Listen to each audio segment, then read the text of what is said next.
Hello and good evening to another episode of Tuesdays with the Ambassador of Hope. As you can tell, I'm not here alone. I am with her. You want to tell them something before we start? Good evening again and welcome to another episode of the Ambassador of Hope. I believe that you will learn a nugget here, a nugget there to improve or better on your life. Yes. That is why we are here for. Every day of your life, you must endeavor to be the best version of yourself. You may try to copy somebody, you only be a glorious photocopy. You were created an original, don't die a copy. Listen, every day above the ground is a good day, so long as there's breath in your nostrils and there's a heartbeat in your chest. I can assure you there's hope for you. Sometimes the worst thing you can do is to give up today when there's something good coming your way. Just around the corner. Just keep on. That's why we sit here week by week, just to give you a little bit of second wind, just give you a little push, just give you a little encouragement so you don't give up, because giving up doesn't speed up the process. So good to have you. Listen, we are live on Facebook and we are live on YouTube, and this is what I want you to do. What do you want them to do? I want you to pick up your device. Yes, I've done mine. Share, tag somebody, share to your friends, tag somebody on WhatsApp, share. Because, like we say every time, if it's worth listening, it is worth sharing. It is worth sharing. It is worth sharing. So please, let's do that. We want the numbers to come up a little bit. What I realize is that many times it's just when we are going off that people start flooding in. But let's get it from the beginning. Today, like we advertised over the years, seated right here in the studio is 133 years of experience. Yes, not my age, not her age, but the sum total of our ages. 100. Can you imagine? Just giving it to you in about 45 to 50 minutes. Listen, get your questions ready. We're going to open it up for you. Ask it. There's nothing off the table. Ask questions, good questions. Ask questions. So sometimes you pull the best out of people by asking them questions. So whilst we are there, Mommy says we should share. So please pick up your device. Caroline Kunedu, good evening to you. Ajua, I hope you are doing well. Nunes Musa is here. God richly bless you. Rajwa, God bless you. And tell my granddaughter, congratulations. She's done herself amazing. Anita is watching. Hey, come on. I want you to share. Go ahead. We are live on Facebook and we are live on YouTube as Frank Ofosu-Appiah Official. You want to do that? We want to have so many of you here with us today. DAP, good evening to you. Sonia, good evening to you. Brandon is in the house. He's giving us some, love emojis. Comfort says good evening, Daddy and Mommy. Good evening, Comfort. Woman of God also says good evening to you. Oh, what a pleasure to have all of you. Hawa, I hope your day has been good. God richly bless you. Sandra, Sandy, good evening to you. Dr. Larinette, our daughter, how are you? Listen, let's share. Let's keep sharing. It's going to be awesome. But once you are sharing, let me give you some amazing news. One of the things that the Lord uses us to do is to do leadership. It was Dr. John Maxwell who said that everything rises and falls on leadership. Leadership is very important. This past week, Mommy and I have been exposed to what leadership can do. Driving leadership, compelling vision set by leadership. Every one of us is where we are because of who has led us. And we try to give leadership to people, because if we are able to raise one leader, we have raised a whole lot of people. So 2 events are coming up. I'm going to put the flyer out there. This October, we are coming to the city of Sunyani in Ghana, the Bunu region in Ghana. This is, I think, our 3rd or our 4th year. Our 3rd year. It's always been awesome. It keeps growing and growing. So it's right there on your screen. The Usbed Hotel, the best hotel in town. You don't want to miss it. The Usbed Hotel in Sunyani, October 11th. It is going to happen. Pastor Gospel and his team are hosting us there at the Usbed Hotel. And listen, we have a lot of young pastors, young entrepreneurs who are attending. The thing is not free. The thing is not free. We want people to make an investment, because we're giving a full lunch. It's a full lunch, a lunch that can take you for so many days, and of course other tidbits and things. Then of course notebooks. It costs us a whole lot of money. So if your heart is touched and you want to help us, you want to help somebody, because all of these things are being borne by us, by Advanced Life. If you want to help us, please, whatever you do, we will put our giving records there just before we get off. And sponsor somebody, help Advanced Life to take care of these leaders. You never know who will walk up to you one day in heaven and say, thank you, that will help me to become the leader that God has ordained for me to be. Every year we get tremendous testimony. So mark the date. If you're in the Bunu region, the Bunu East, the Ahafo, Ashanti region, Savannah, Northern, whatever, even a whole host are flying in from the southern part of Ghana. I'm sure we are going to get some people from outside of Ghana to come. Invest in yourself. The best investment you can make is to invest in yourself. So we look forward to seeing, but please, whatever it is, help us to help other people. And then in November, right here on our home soil in the DMV area, DC, Maryland, Virginia, we are coming your way. Let's add Pennsylvania, let's add New Jersey, let's add the New England. We are also coming your way with Maximize DMV November 22nd at the Hilton Garden Inn in Woodbridge, Virginia. You don't want to miss this. Listen to me, pastor. Listen to me, businessman, businesswoman, corporate guy, whoever you are. There's something on the inside of you crying out for expression. And we are bringing it to you. I'm coming with my team. It's going to be awesome. It's going to be a whole day. We're going to provide you with lunch. The connection with people, you never know. Sometimes it's just one person that you are going to meet that is going to unlock something in your life. So I want to specially invite you. Please go out there, register, and let's make it a day. So Sunyani, October 11th, the DMV, November the 22nd. That is so much for this. It's awesome. It's awesome. Pastor Festus Chumesi, God richly bless you. Patricia, God bless you. Sorry I missed your call. I was far away in the deserts of Saudi Arabia. Malik, blessings to you. Yes. Listen, we are here today. Over the years, we are talking, we are having a chat. And the old sage, Solomon, who they tell us that he was the wisest person to walk on earth. Of course, apart from the master, the carpenter from Galilee. He says some interesting things, and the greatest theme of all his sayings and his writings was wisdom. It is said about him that he wrote about 3,000 proverbs or so, and the songs that he collected were 1,005. He spoke of everything from the hyssop that grew on the wall to the cedars of Lebanon. They tell us that the wise people, Nathan, the Israelites, the people from the east, they came to listen to Solomon's wisdom. Is it any wonder that he's celebrated and revered? And he says something about wisdom. He said, wisdom is the principal thing. Wisdom is the number one thing. In all you're getting, get understanding. So if there's any quest that you have to go on the quest for divine wisdom. It will set you apart. You know, he also talked to us about some 4 little creatures. They are little. They are almost insignificant, and yet they speak wisdom. The ant, which one more? Anyone? The spider, the rock badger, and the locust.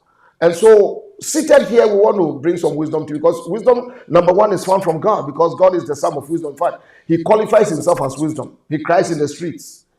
And then you can get wisdom from life experiences. You can also gain wisdom from the fear of God. The fear of the Lord is the beginning of wisdom. But sometimes too, we find wisdom from people who have gone ahead of us. Our experiences, the things that we've been through. So, 133 years of wisdom here.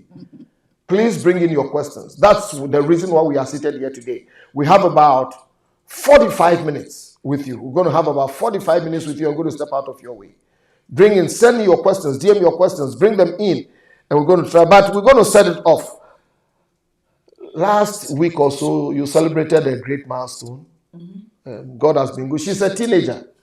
God has been good, and I'm sure that over these few years that you've been around, you've learned so many things. And one of the things I know about you is that you are big on relationships.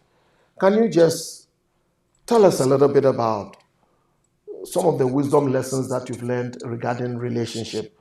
Tell us about the good ones, the not too good ones, whatever. Just spew them there whilst I take a seat and listen to your wisdom, ma'am. Thank you. And I want to start by what I have learned personally that have helped me along the years. Like you said, I just celebrated my 65th birthday. Did you hear that? 15th birthday. And one thing that has helped me along the way is not to take things to heart. In other words, I forgive quickly. If I have something with somebody, we talk about it, I move on, I forget about it. Not forget, I remember, but it doesn't grieve me. Right. And for me, it has really helped me. I don't take things to heart. I try to take stock of my life every day. And if I said something bad to somebody, if I did something wrong, I try my best to, rectify what I did or what I didn't do right. And so for me, that has really helped me, that has kept me going. I always have a good attitude about things that happens to me. And I say to myself that wherever I find myself or whatever I'm going through, it could have been worse. It could have been worse. And I know that whatever happens or whatever I go through, it's not going to be like that forever. It's subject to change, just like the Bible says. So it has really, really, really helped me in my years on this earth. And talking about relationship, if you're watching us, you know that we've been along this journey for over 40 years, I think 43 years and counting. And for me, one major thing that has helped me in relationship is having a constant and meaningful communication. Communication. Please unpack. I use constant and meaningful communication. You see, sometimes if you are on the journey of relationship, it gets to a time that you become so familiar in the relationship that you don't talk about things that matter anymore. Oh. And that can destroy relationship. It can destroy relationship little by little. So I use the word constant. You have to be intentional in having meaningful relationship. Where are we in our relationship? Where are we in our relationship? Yes, if you're watching me, you've probably been married for 10, 15, 20 years, 5 years. I encourage you to every now and then have a meaningful, constant and meaningful communication. Where are we in our relationship? Because if you don't know where you are in your relationship, you can't rectify things. So we need to, and again, it doesn't take one person to have these constant and meaningful relationships. So the two of you must come together and talk about where you are in your relationship. And for me, it has really helped me because we do that a lot. Right. We do that a lot. You say it jokingly, but I know you mean it. For example, almost like once a week or whatever, you ask me intentionally and in a joking way, are you okay? Yeah. Are you happy? Yes. And I mean it. Yes, I know you mean it, but you don't say it with intensity, but I know you mean it. And for me, it has really helped me in our relationship. Thank you. Thank you. I hope you are learning something. You are learning something. Now, like you said, you and I have been in this thing for 40 something, and also we lead a lot of people. So many people have come through our hands. All of them are very good people. Everybody is good. But sometimes we've had some very interesting relationships. Mm-hmm. Is there something that you learned about people who come into your life, whether maybe they hurt you, they help you, something that really reoriented the way you see people? Yes, for me, in my work with in leadership, in my work in leadership, I have learned that people come with all kinds of, people come in sizes, people can come in phases, like they say, and you have to understand human nature. Right. You have to understand human nature. Somebody may tell you now that I am with you. And 5 years down the line, the person might change his or her mind. That's fine. That is human nature. Yeah. And so if you understand human nature, again, you don't take these things so, yes, because we are human, and if people walk away from us, we hurt, we might bleed a little, but you gather yourself up and you move on. Right. And it's not to say that you don't trust people. You still have to trust people. And like I said, sometimes God brings people along our way for a reason and for a season. And so when the season comes for the person to go, you have to, be big enough to allow the person to go. Wow. That's good. People come into our lives for times and seasons and that kind of thing. And I believe that in your life, as you listen to us, you've had sometimes some revolving doors of relationships, as it were, and especially if you're in some kind of leadership. And what she has said is full of wisdom, because we've seen a few people who have become very bitter, very cynical, trust nobody, that kind of thing. And it really doesn't help. It really, really doesn't help. I feel that you must be able to be open-hearted enough and to accept people as they are. That is pretty good. That is really, really, really good. Listen, we are still waiting for your questions. Is there something you want to ask me, or I should still keep firing, or something? What are some, or you can give us just one of, something that you've learned in your 40, some, years in a lot. One, yes, one. Again, like you said, relationship, are you talking about like marriage or like general relationship?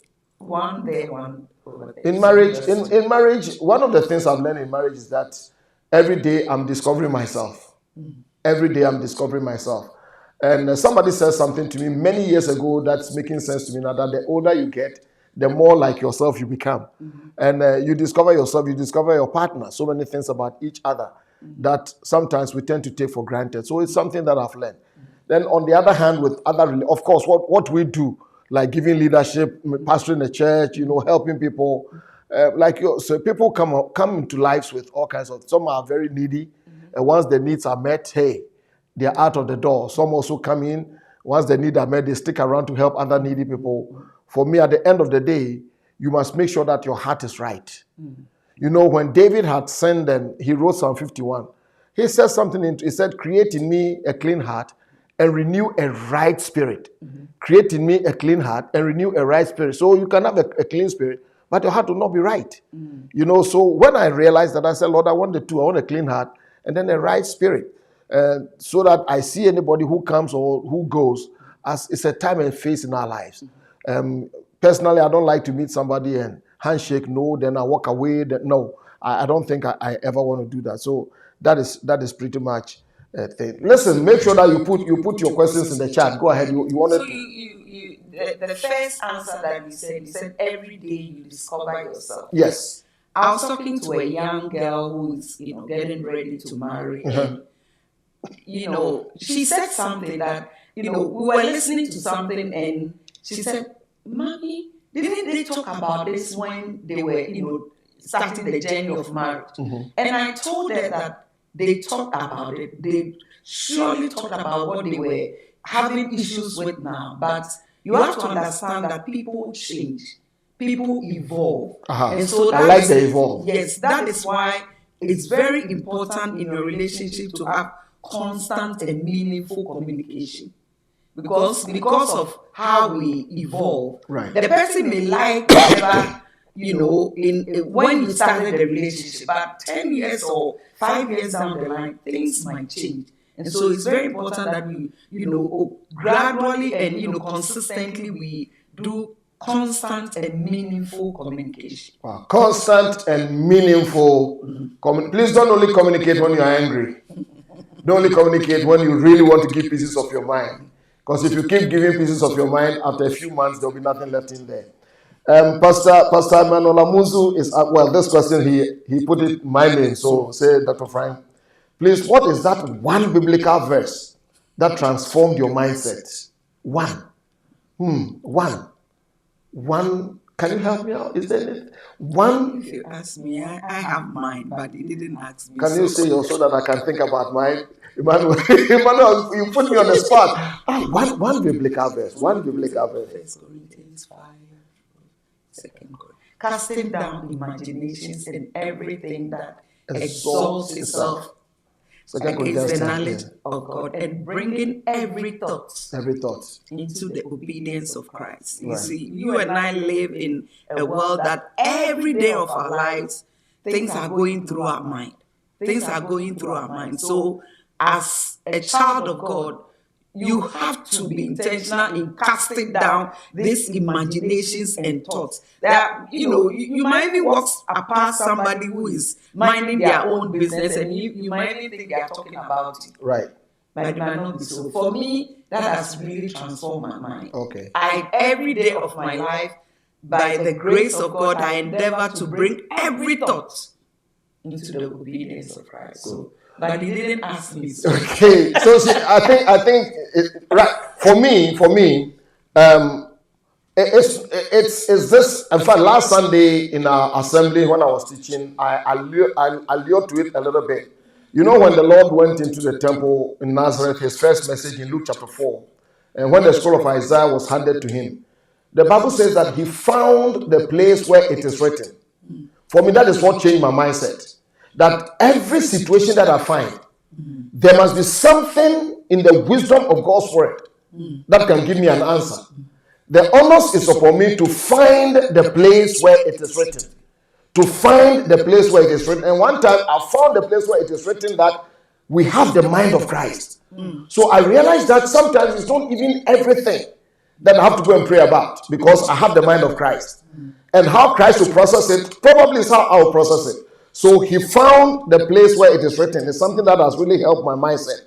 That in every situation, there's something in the book. I have to find the place where it is written, and it's going to help me. Thank you. Adwa has a question in here. It's Adwa or Adwa, whichever one. And that is for mommy. Says, when choosing a partner, what factors do you believe are most important to consider? Mercifully, she didn't say what factor. She said factors. Oh, I think there are so many factors that you have to consider.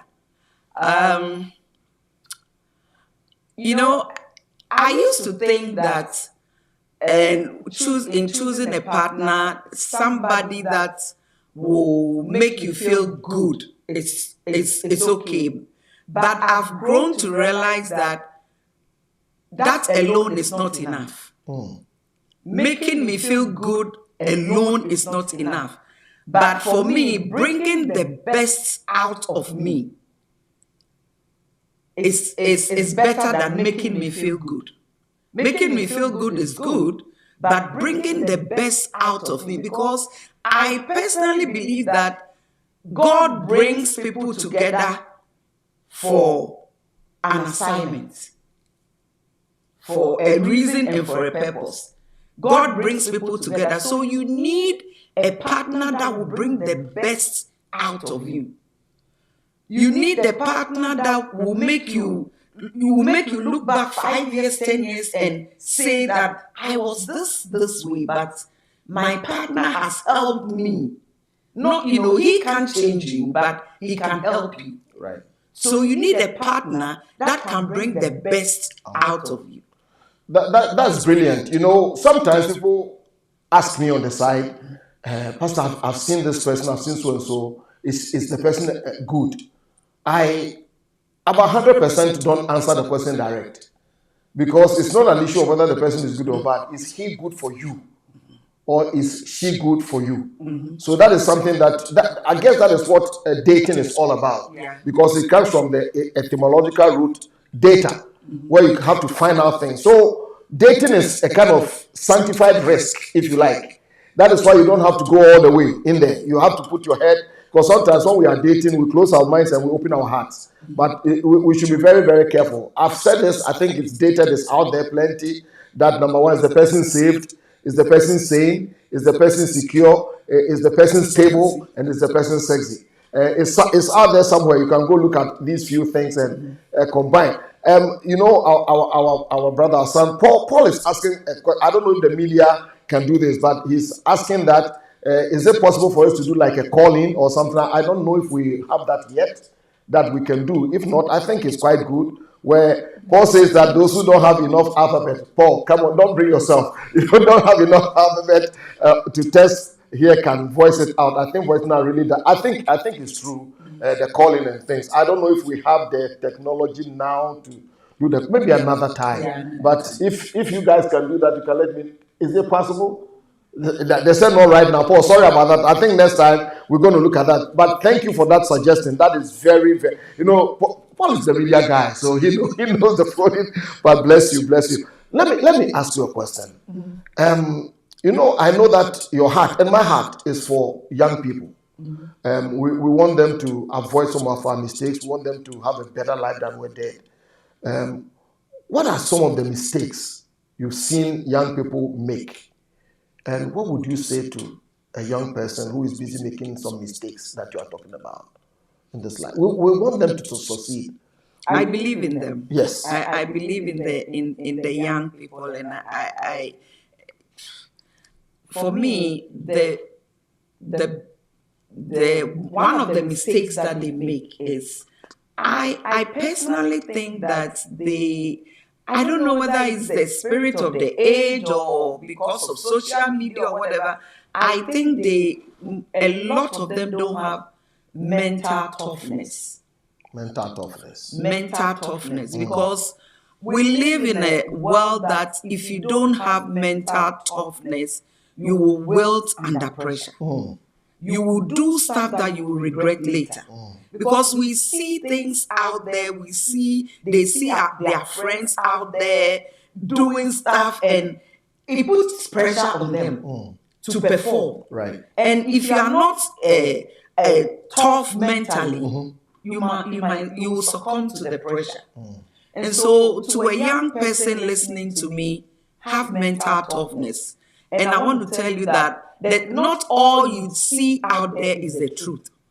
Don't believe everything you see out there. Have mental toughness and know that, yes, it might be your friend's turn today, but your time is coming. So I believe that we need mental toughness. In this day and age that we live in, that is, for me, that is a big key. We need mental toughness. There's somebody here that mental toughness. And how does it come? Is it decision, watching after people? I think you have to make up your mind, don't you? Yes. Right. Yes, you have to make up your mind and be focused on what God has told you to do. Because if you are not focused, you might see your friend or your colleague doing something and you want to, do the same thing. Right. But it might not be yours. You might not be cut out for that thing. So be focused and know your path. Know what God has called you to do. Know what you think, it's on the inside of you. What you think is on the inside of you to do. Other than that, you'll be distracted. And a lot of people are distracted. Right. When they see their friends doing this, everybody wants to toe that line. But you need mental, toughness to be focused on your assignment. Right. I know today one of the things that is being brought to the fore a lot, and thank God for that, is mental health and mental health issues. And I think that it's a reality. It is there, and we thank God that it's coming out. But sometimes I think if we are not careful too, sometimes some people may try to use it to write a certain narrative, where sometimes when you have to fight, you give up and have the excuse mental health. And I hear it a lot. And mental health is there. Like I'm saying, it's no joke. When we sit, we meet it all the time. But when you have the word of God and the Spirit of God, and you have a good team around you to help you, I think over life you gain. You remember on Sunday, I said something that go ahead. It's yours. Listen to her. She's going to say something. It's her. She said, I'm borrowing it from her. Go ahead. On Sunday, when he was preaching about, the whole preaching was about forgiveness.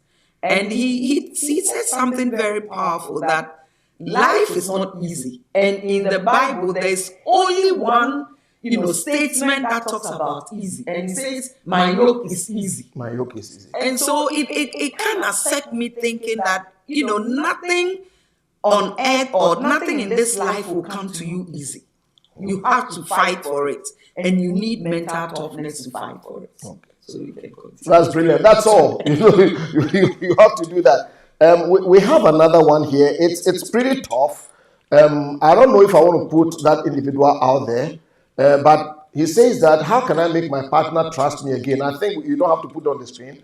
How can I make my partner trust me again going forward after cheating? I asked for forgiveness and told her everything that transpired. I now see how bitter she is towards me. I need help. I don't want to lose her. Thank you in advance. Give her time. Yes, give her time. That's what I was going to say. It's a tough decision, and she also has to process it gradually. Yeah.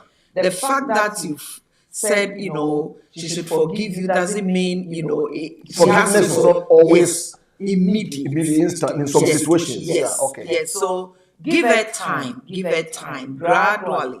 Give her time, and I believe that she will come around. Give her time. Yeah, and if you also have people, trusted people, counselors and things, I think this would be a very good time to confide in them, talk to them, and let them bring out the healing process, because it's not an easy process at all. Yeah, and so please don't put pressure on her. Yes. She's also processing it gradually. Yes. So. Yes.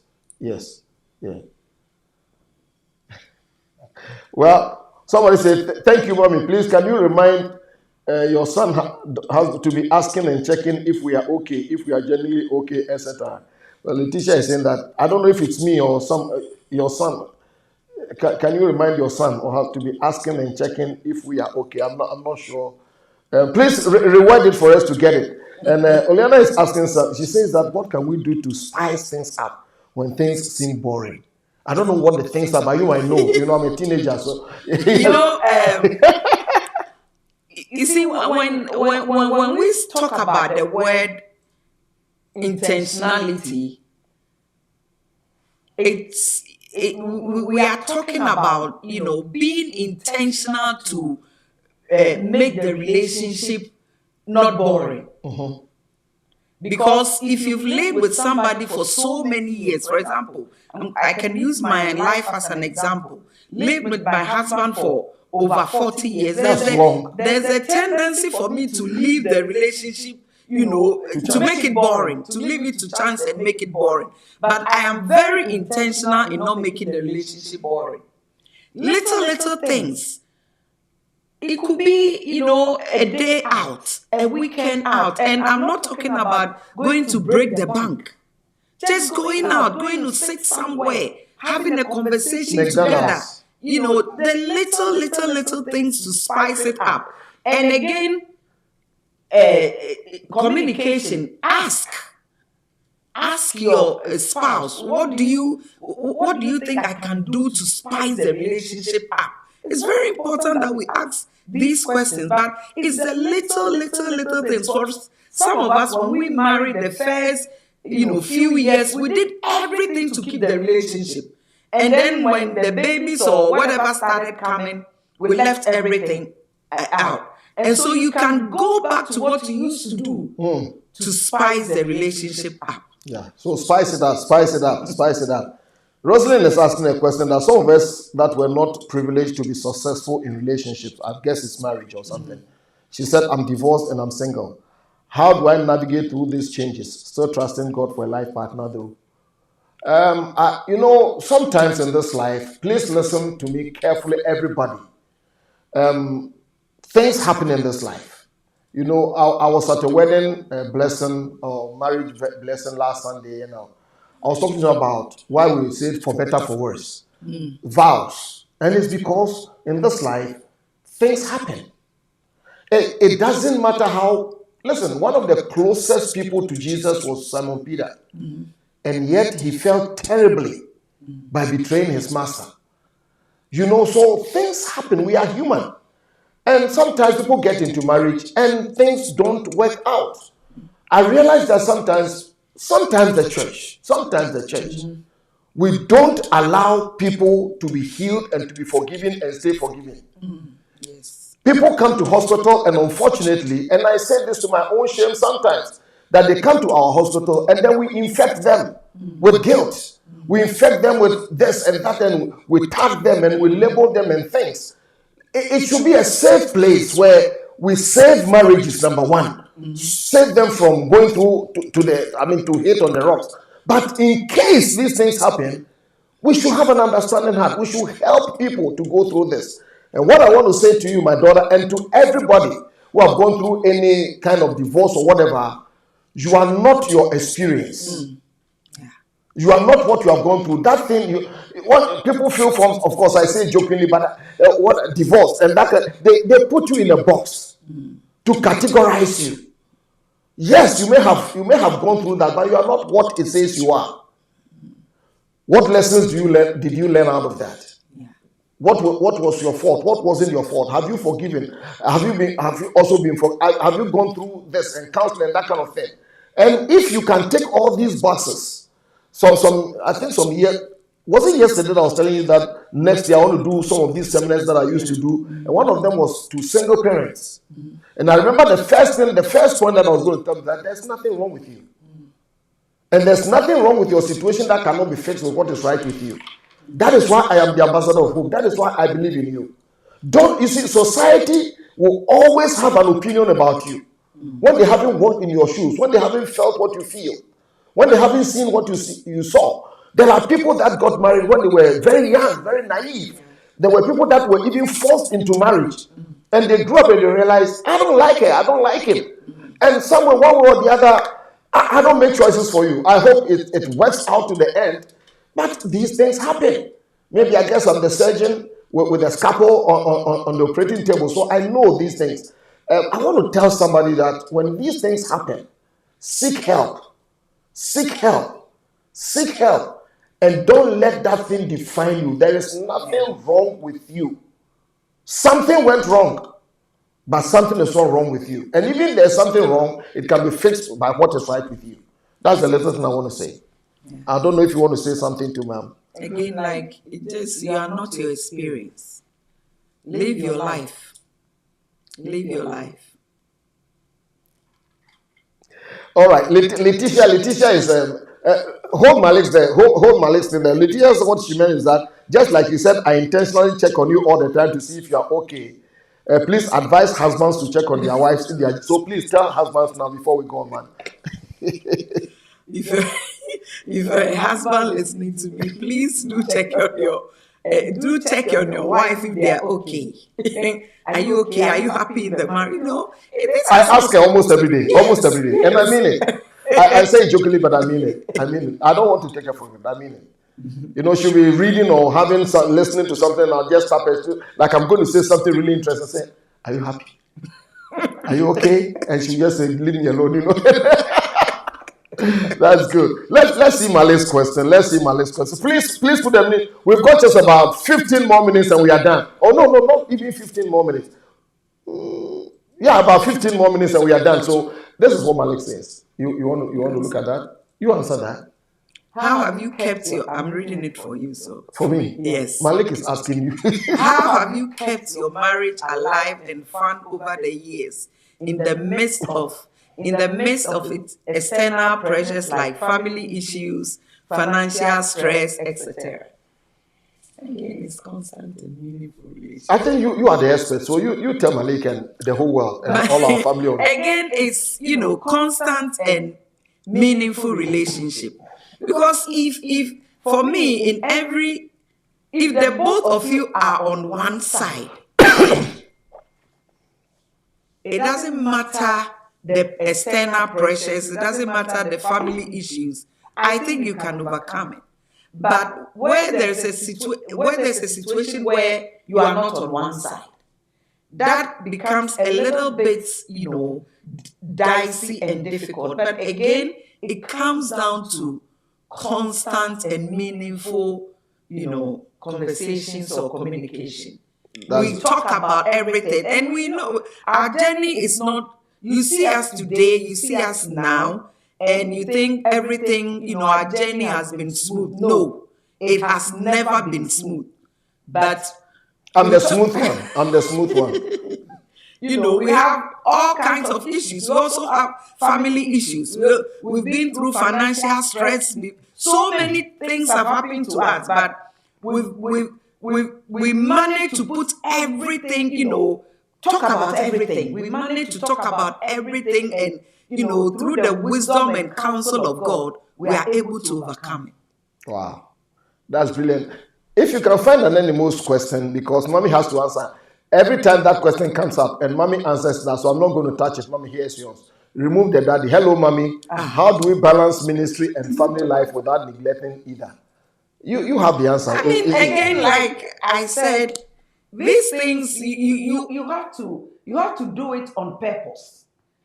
If for example, if you are in ministry and you've been away for, let's say, 2 months, and you come home, I think you have to give, you have to pay attention to your family. You have to, because you've been away for a while. So how is our house like? Is it like an extension of a church, or do we walk about speaking in tongues or that kind of thing? Oh, no, we don't. If you are home, you are home. Yeah. Because sometimes people feel that at home, I still have a clerical collar, I wear suit to sleep, I'm speaking in tongues everywhere. Can you just share a little bit? Yeah. Well, when he's at home, he's a husband. Yes. He's just a husband, a father. He makes jokes, he makes us laugh. We talk about everything. Our home is, everybody loves football or sports or something. And if you come around us and, you see us or discussing, screaming, and even our granddaughter is into sports now. She's into sports now. So our home is nothing like pastor or bishop or that kind of thing. Yes, the respect is there. Yeah. The respect is there, but if he's at home, he's at home. So over to you, Nana. Over to you, Nana. Listen, let the questions come. We've just got about some 10, 11 more minutes, and we're going to do this. I think there's another question that comes from Pastor Richard from the land of the 10,000 lakes. You put it there. I knew you were going to ask a question, Richard. I knew it. I just knew it. It says that as you have matured, do challenges feel less intense, or have you just sharpened your tools for dealing with them? Can you also touch on forgiveness in relationships? I don't think challenges feel less intense as you mature. But I believe that as you mature, you have the tools, like you said, to be able to deal with them. You learn from the mistakes you've made. You even learn from your victories. Yes. And you learn from the things that come your way. And I like what when you talk about maturity, it means you've grown not just in age, in numbers, but your perception of things, the way you process issues. In 1 Corinthians 13:11, Paul says that when I was a child, I thought, I spoke, I reasoned, but when I grew up, I put aside childish ways. It doesn't matter. It doesn't matter how much a 7-year-old's shoes cost. They may cost $1,000. It will never fit you when you are 20 years old. You've got to put it aside. And there are some things that we put aside as we grow. And challenges will always be there. Every level, somebody said it this way, that new levels, new devils. Challenges will always be there, but you must grow. I've told the story of Sir Edmund Hillary. They tell us that he was the first person to climb Mount Everest. I don't totally believe it anyway, because he climbed that mountain with the shepherd Tenzin, Norgay Tenzin, who was a shepherd, those who lived in the Himalayas. But if you don't name your product, anybody will call it whatever they like. But he had attempted to climb Mount Everest many times. He's a New Zealander. And one time he almost got to the summit, but there was a blizzard and he couldn't handle it. So he came back to base camp. He tells us in a story that he looked up to the summit of Everest and said, Everest, today you have defeated me. I'm going down, but I'll come back again. And next time I'll conquer you. Because mountains don't grow. We do. Mountains don't grow. We do. So your challenges must not overgrow you. You must grow and be able to handle them. What made you cry yesterday must make you laugh today. What scared you to a sleepless night should just not bother you, run off your back like water off the duck's back. So I guess that is what we have for you today. And then he talked about forgiveness. I think you do better to go listen to my message last Sunday. I spoke on the miracle, the majesty of forgiveness. Forgiveness must be Jesus said to Simon Peter, 70 times 7 a day, 490 times. It must be a way of life. Now, let me clarify here. For most of us, your determination must be that forgiveness must be instant in your heart to start. It's a decision. But the truth of it is, sometimes some forgiveness takes time. You have to process things. You have to heal. So when people are going through their process, don't force people. Give people time. Give people time. And sometimes the severity of what has been perpetrated against them would demand that you give those people time. So back off. Give them time. Pray for them. Love them. And make up your mind. I said Sunday that whenever you make a decision, God supplies you the grace. Yes. It is God who works in you both to will and to do. Both to will and to do. So once you bring your will, He will bring His do for you to be able to handle that. On the other side too, there's a difference between forgiveness and reconciliation. There are instances that reconciliation may not be the best thing. Reconciliation may not be that you build your bond, you forgiving the person for your sake. For your sake, lose yourself from that prison. But sometimes you have to let people be where they are. I can't go into all the details. Maybe another time we'll look at today, because it's something that people struggle with it a lot. When you forgive, you are freeing yourself, not the other person. Yeah. You are freeing yourself. Sometimes we don't want to forgive because we feel we are letting people off. There are issues that sometimes punishment is due. Maybe not you, but the law. And that's all. These are all dynamics. But for you, let forgiveness be a way of life. You get to age 80 and you look like you are 50. Let forgiveness be a way of life. Let forgiveness be a way of life. And I tell you, you will sleep well. Is there any other that we need to check out before we get out of here? We have 9 minutes and we are gone. 9 minutes. Oleana again, she has to bring you an offering. How do you pick yourself up when life is knocking you down? Finding the strength to have faith in God. When it seems you have prayed and prayed and prayed and nothing is happening. Having done all, stand. I think sometimes we get into these situations, and I tell people that it is very, very true that we all get to places where you are caught between a rock and a hard place. And it's like, it's just not there. You are tired. I think that is where your team, your squad matters. The people around you. The people around you. That's why, again, like Mommy has been harping it all evening, relationships. Yeah. You need people to help pick you up. What else can I say except in Luke chapter 5 about a man that had been an invalid on a cot, on a bed for so many years, couldn't walk. He had become a burden on family. I think he had been abandoned. Yeah. And then Jesus comes into town and his 4 friends, they go and they pick. I'm sure they went and told him that, listen, have you heard of Jesus? So yeah, he's in town. Say, how am I going to be able to go? They said, we'll fix this thing. Let's go. They picked the guy up. When they went to the meeting place, they couldn't enter. They did a quick remodeling of somebody's roof. And the Bible says that when Jesus saw their faith, not the faith of the sick man, he saw the faith of their friend, he said to the man, get up and walk. So you need people whose faith can help you.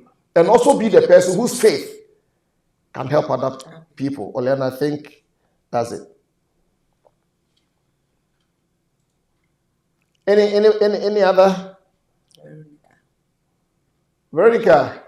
I think Veronica came in late. Veronica, it's either you came in late or you have not been listening. Say, Mommy, your daughter is asking you a question. It says if your marriage could be remembered by one lesson. What intentionality, isn't it? Intentionality. One lesson. Or maybe that's not what Veronica means. Or something that we encountered or whatever. One lesson is that I think we've been there for each other. We've been there for each other. You don't live for yourself. You entered into this, the two became one flesh. The lesson is that I'm in this for the long haul. Nowhere to go. Many years, we are having the UN General Assembly here, and one time the first woman president of Israel, Mrs. Golda Meir, she said something profound. She said, we the Jews, we have one secret weapon against all our enemies. And she paused a little bit and said, we don't have anywhere to go. So when you don't have options, you fight for what you have. Yeah. For me, that is it. Sometimes people have too many options. Do you know how many men I could have married? Do you know how many women who like me now are having too many options? That's why Adam and Eve they had the best marriage because Adam could never tell Eve how many women want her. And Eve could never tell Adam, do you know how many men I could have married? That's just a joke for you. Let's go ahead. Is it not side something, princess? Did you see princess there? Can you put, I think I saw a yes. Say good evening, Mama Mary. I hope you are doing well today. The question is, would you advise an individual to go back to someone who cheated on them during marriage? I think if the person... It depends. Yeah, it depends. And if the person has repented genuinely, I don't... It's a mistake that he did. And if he's repented, I think I would advise. And again, it depends on the... what's the, the situation at stake. Mm-hmm. It depends on the situation at stake. Yeah, I think there's no yes and no answer in this. So find some counseling and let them hear the determinations of everything. Then you can make Daniela Ivo, it's saying something. So that's for mommy. Daddy. Oh, Daddy. Please, what should I do when the partner you are choosing, everyone is raising an eyebrow? You better pay attention. If everybody is raising an eyebrow, please better ask questions. Ask, listen, because you see, you don't need a stronger pair of eyes. You need an extra pair of eyes. And if everybody, like you are saying, everyone is raising an eyebrow, they might be communicating to you. They might be saying something to you. So take it easy and investigate. Yeah. Investigate. That's very important. Pastor Rachel is asking, how do we sponsor the leadership mission in Sunyani? Like the cost per person to attend. I think it's 300 cedis. That is about $30. Yeah, so if listen, this is the giving platform right there. We have Cash App, we have Zelle. If you are in Ghana or West Africa or something, it's Telecel. That's the number there, 024-821-4472, South Africa, Ofosu-Appiah. You can do PayPal to Advance Life. Just $50. $50 can sponsor one person, two people, one. $50, 300 cedis. Yeah, 300 cedis. Yeah. Mommy says $50 can sponsor two people. So if you give us $500, you've sponsored so many people. Mm-hmm. So let's do that. Just give us something, $20, $10. Yeah. On this platform, we hardly do this. We hardly ever do this. But we want to help people. We've been helping people a lot. We are coming out. We have a lot of projects. That same time, Mommy is feeding. She has a ministry called Inshraba Foundation. She ministers to at least 250 widows and young girls in the Sunyani area. There are young girls that she's looking after them. They are applying their trade, hairdressers, sewing and things. Then 250 widows that she looks after month by month in Sunyani, and we are taking it to Koforia too. So all of these things, they involve a whole lot. So please support. Don't remove the thing from there. Please put it out there. So Pastor Richard, thank you in advance for everything. We're going to take one more question. There's one more question. Then I'm going to let Mommy just say whatever she wants to say to us before we are out of here. Or other than that, I don't think we have any other thing. There's a question. Coach Lola, good evening, Mommy. How do I know who to trust to share your ideas with? And how do you handle those who you have shared your idea with and owned your idea as theirs? I think it's one of the pitfalls of entrepreneurship, isn't it? I mean, anything that, for me, I think that every idea that comes out of your mouth, it's a risk you are taking. It's a risk that you're taking. Somebody might steal it, or somebody might encourage you. So life is full of risk, and this is one of the risks that you're taking. And you can't keep everything to yourself too. Somebody must hear it. Somebody must hear your idea to encourage you to do it this way or the other. But again, it's a risk that you take, and then you can't say that because you shared an idea with somebody and the person took it as theirs, you're going to keep everything to yourself. That will also not help. That will not help. Yeah, it's true. And, I am also of the persuasion that if something is yours, it's yours. People may steal the idea and do things, but still do your thing. It is yours to happen. There's the last one. from my own Emmanuel Ofosu again. It says that, what is that one adventure you are looking forward to experience? I think, we well, there's a last question for you, but let's do this one. After we are done, please put in the Richard Evans. That's the last question. That's for mommy. I think I like traveling.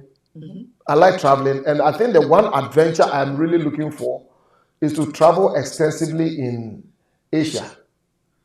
And then maybe I told you that we want to do like a road trip from coast to coast in America. Take our time.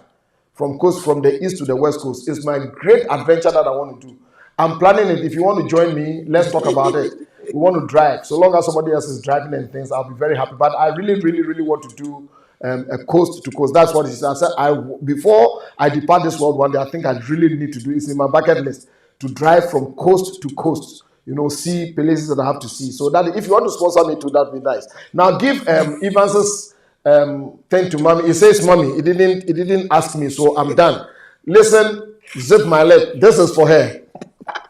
I don't even know what made me choose you. Did you choose me?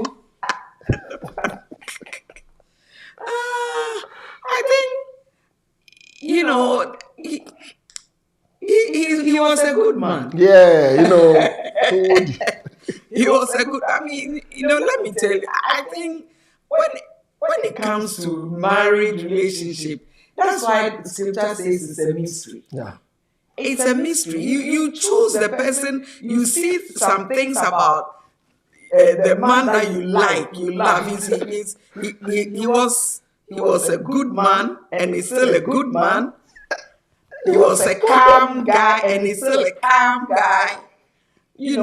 For me, I think I am incredibly, blessed and fortunate to have a good man like him. But I just want to say that sometimes, like again, we said that people change, people evolve. People evolve.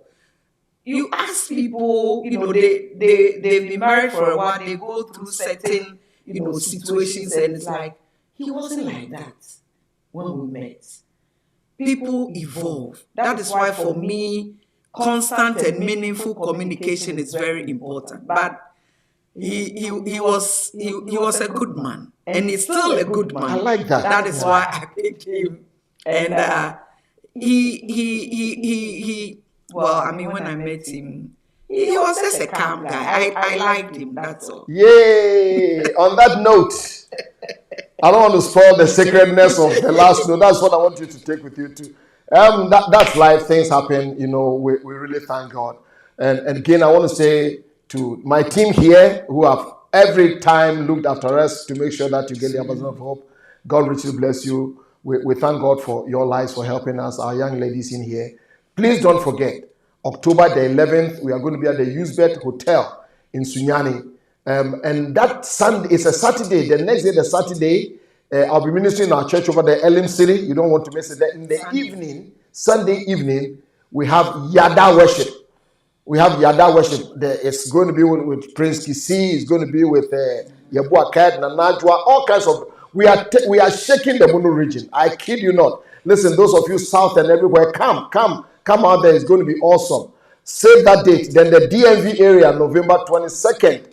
We are coming your way. It's also going to be an amazing time. All that remains for me to say is, God richly bless you. Thank you for being here. We look forward to seeing you next Tuesday, same time, same place. All that remains for me to say is, God bless you. God bless you. God bless you. Bye-bye for now. Thank you for tuning in. Bye-bye.